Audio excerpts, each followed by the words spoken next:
Yeah. You? You might see me choke. It's okay.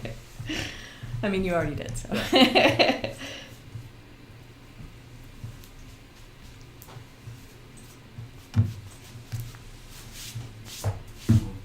You might see me actually choke. So.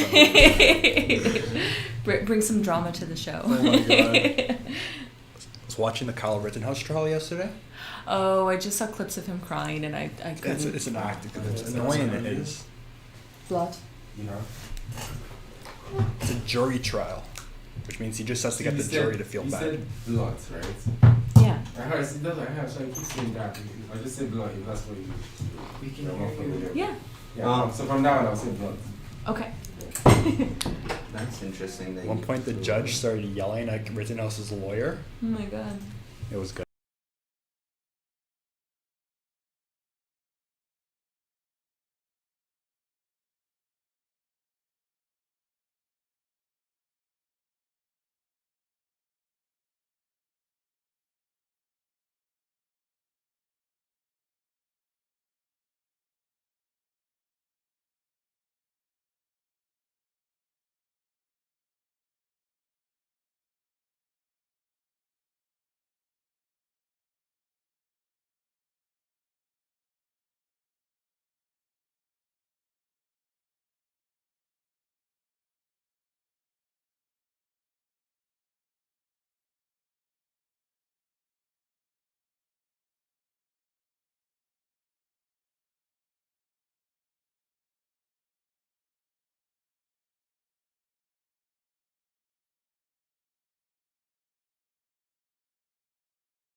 Go.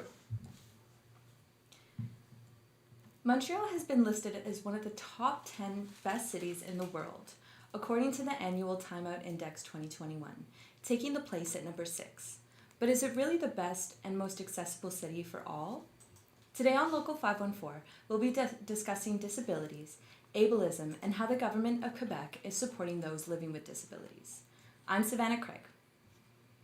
Video journalist Aude Simon spoke with Alicia Ann Pauld, a content creator and disability activist, on invisible and visible disabilities and the normalization of able-bodiedness. Let's take a look at the clip. Definitely. I think invisible disabilities are not talked enough about. I know personally a year and a half ago, because my disability is progressive, my disability was mostly invisible. It was invisible for the majority of my life. And it was something that I could hide, that I definitely hid in the year before I came out to the people around me and online. And I think people just assume that everybody is by default able-bodied, which is a really wrong way to look at that, because able-bodiedness is not, and the lack of like mental health issues is not the default way of being human. Is just one of the many ways to be human. And when we take that for granted, it's very easy to just rule out people who have more invisible disabilities.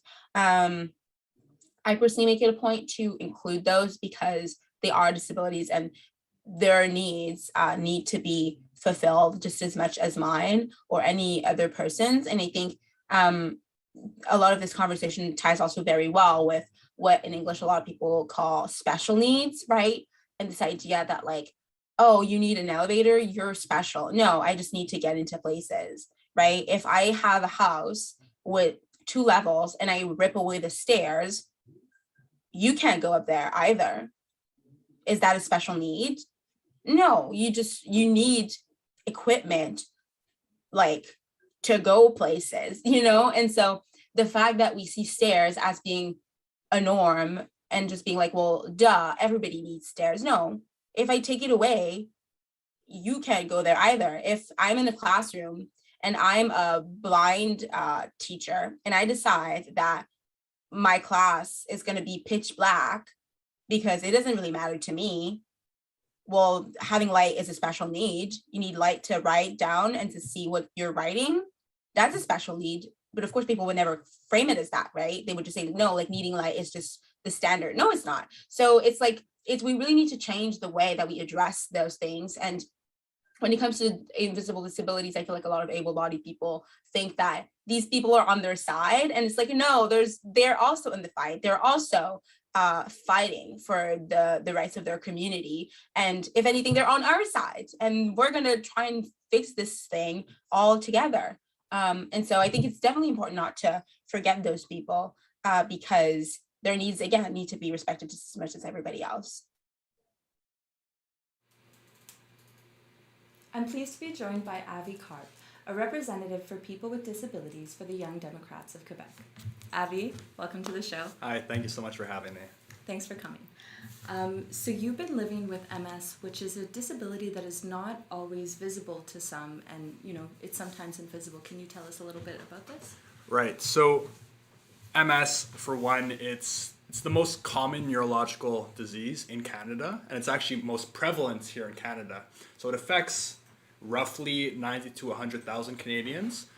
Quick aside, that is also the amount of people needed to have a constituency in federal politics. So most constituencies have around 90,000 people. So if all the people with MS were to be together, they would have their own member of parliament. So it is quite common. In terms of it being invisible, that is also very true, especially in the earliest stages of MS. So you will see things like cognitive difficulties, which come with memory recall, which come with choosing your words, even things like I already said memory recall. So you can see I'm experiencing it right now, but brain fog is a big thing that a lot of us get. We call it cog fog, because cognitive function is the fog. You can also you ever see someone walking down the street drunk, or they at least look like they're drunk? Mm-hmm. That could be caused by MS, when your gait is really off, like your gait's being the way you walk, mm-hmm. When your balance is off, when you are unable to, let's say, see properly. Mm-hmm. It's happened to me where my eyes were so weak that they weren't able to focus. Mm-hmm. It's invisible. If you were to look at me, you go, you don't look like anything's wrong with you, but what I was experiencing was clearly anything but that. And there are, like I said, there are a lot of people with MS as well as other diseases. Mm-hmm. So invisible illness is a great way to explain that. I would take diabetes, for example. Mm-hmm. Mm-hmm. You don't know someone's diabetic until they, one, tell you, or two, pull out the thing to jab their finger. Mm-hmm. But they're still diabetic outside of that window. Mm-hmm. They're still sick, whether you want to believe it or not. Mm-hmm. So you were diagnosed at actually 12 years old, and you've told me that this has affected the process of you getting your medication essentially funded by the government. Can you tell us a little bit about this? Right. So I was diagnosed at 12 years old, which was quite, I don't want to say spectacular, remarkable, because it's not an illness that usually affects children as young as 12. Mm-hmm. Usually 20 to 40 years old is when you get hit with it. Mm-hmm. So diagnosed at 12 comes with its own set of problems, which we can explore later if you'd like. But to get onto the medication question, I was explaining that there's the medication itself to treat the MS, which is to slow down the disability phases, or the demyelination on the brain. And then there's the illnesses. There is the medications used to treat the symptoms of the illness. So think muscle pain, think spasticity, think fatigue.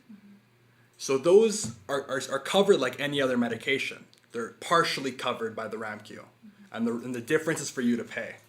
But the problem is when you have a bunch of them, think antidepressants, because let's be honest, most Canadians have some kind of mental disorder, depression, anxiety, and about half of people with MS face clinical depression. So it is quite common. So you have that. You have muscle relaxers. You have things for nerve pain. It adds up. So what I am paying a month is like 80 to $100 a month, and that's notwithstanding extras. Think when I have to go buy Tylenol because of a headache. Think if I need Pantaloc for heartburn.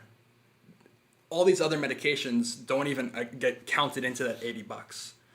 And then I was also talking about the medication used to treat the MS itself. I can tell you in my case, which is Mavenclad, which is a drug used for leukemia. It's a chemotherapy. That costs upwards of $10,000 a year.